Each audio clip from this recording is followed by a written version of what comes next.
name is Ziad Al-Abtawi. I am a businessman from Nablus, Palestine. We are a group of companies. We work in the food and consumer goods. One of my recent companies is called Alard, is mainly doing olive oil export to the international market and an assortment of agricultural products. We are exporting to 22 countries. We are becoming a multinational company, and I'm here with Oxfam organization. My role is to illustrate the challenges that we face in Palestine. The Palestinian diaspora also doing lots of investments, supporting the Palestinian community for our next generations. You know, when I was a child, my father was detained by the Israelis. He was forbidden from traveling. When I graduated from college, I came back, it was the first intifada. It's always occupation. I mean, we are occupied. But even though Palestinians established an economy, and we have a government, also institutions, we have different sectors of business like pharmaceutical sector, we have the food sector, we have the IT sector. The olive harvest in Palestine is like a festival. We have 100,000 families in Palestine benefiting from the olive business. So all the family go together for harvesting and they eat together. Unfortunately, last year was a nightmare because of the situation on the ground in Palestine. The restrictions, the land confiscation that we see is increasing the number of settlements and the fields of the farmers, and they confiscate their lands, they burn their trees. We saw also the settlers' violence, and if it happens that your land is next to a settlement, then you are subject to some dangerous situation. Also, we have 1,000 checkpoints in the West Bank due to the security restrictions imposed by the occupation, and that makes life very difficult for mobility of goods and people. When you have this mobility complex and you have also limited access to the water and you have also the violence and the settlers and so on, this makes the productivity lower and it makes it difficult for the farmers to sell their products in a good price. It has become very expensive.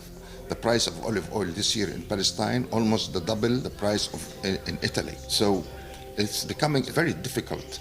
And once we managed to bring our goods to the factory where we do the production and the packaging and so on, there will be another challenging session, which is the logistics. When you want to move your goods from the factory to the port in order to export it abroad, it goes through security check and it goes through loading and unloading and so on.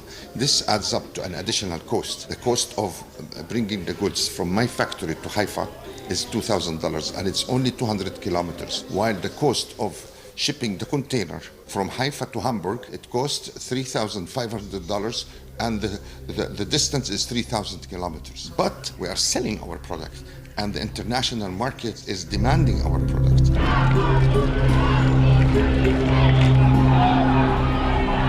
Support of the European people in the streets of Europe, it was very crucial to us in Palestine.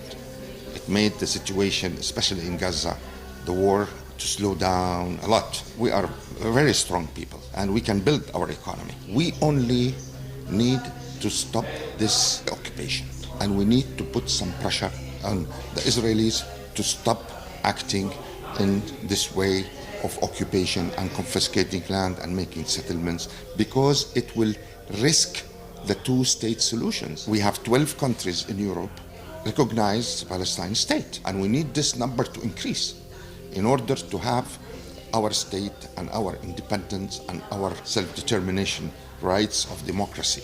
We need to build our country and to be part of this international community. We really look for peaceful environment, but we definitely need the support of the political in Europe. Italy is one of the countries that has not yet recognized the Palestinian state. My message to Prime Minister Meloni, the streets of Italy have declared their support to the Palestinian people, especially young people, because they know the facts and the change is coming.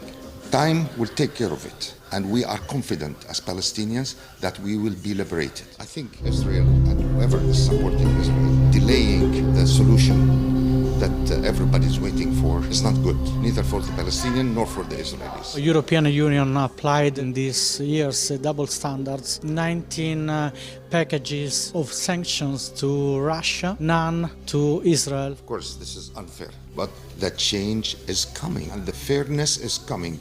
Israel don't want democracy for Palestinians. I think this government is acting in a blind way, and whoever is cooperating with them is also blind. Europe is the creator of democracy, which I respect very much. So we are looking forward to the practices of democracy in Europe and the European Union with hope that this will make the peace prevail all over the world. Se dal punto di vista politico fino ad oggi l'Europa non è riuscita a giocare un ruolo rilevante, chiediamo che recuperi una leadership totalmente smarrita, non esercitata, e lo può fare attraverso la leva economica. I Paesi membri dell'Unione Europea sono tutti insieme il principale partner commerciale di Israele e su questo occorre agire. L'Italia da sola ha un interscambio con Israele di oltre 4 miliardi di euro. Noi chiediamo che in sede europea vengano prese delle decisioni chiare